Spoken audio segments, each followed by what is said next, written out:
I think most bridal designers have learned how to draw when they were at fashion college. That's where I learned to draw, but I've always loved drawing, and I really try to make the drawing as close to the dress as possible. One of the biggest enjoyments of my job is actually seeing the dress and then comparing it with the actual finished garment, which is really enjoyable because you're seeing something go from a two-dimensional sketch into a three-dimensional dress.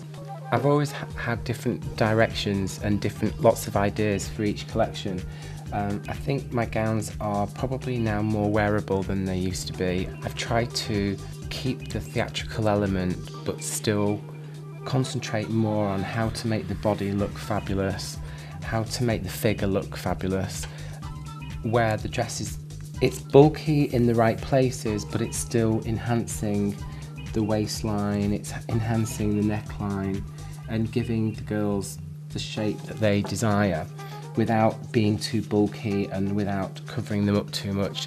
So I've tried to show off the body to as much of its ability and still have the volume but not have the volume in the wrong places, because otherwise that would be fattening and make them look bigger.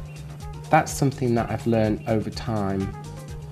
I'm always constantly sketching and trying to get ideas and put them down onto paper.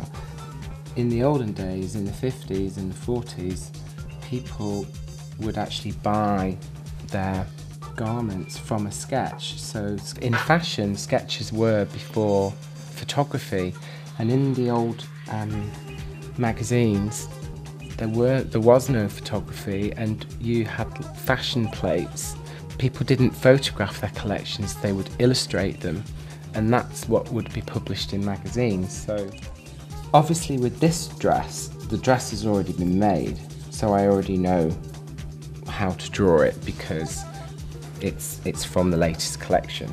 When I'm doing a sketch that we haven't made before, quite often I'll draw the shape first, and then when I realise what the material's going to be, then we'll redraw it in the correct fabric, because you can draw different fabrics in different ways. Like tulle and organza, it's very light, very airy.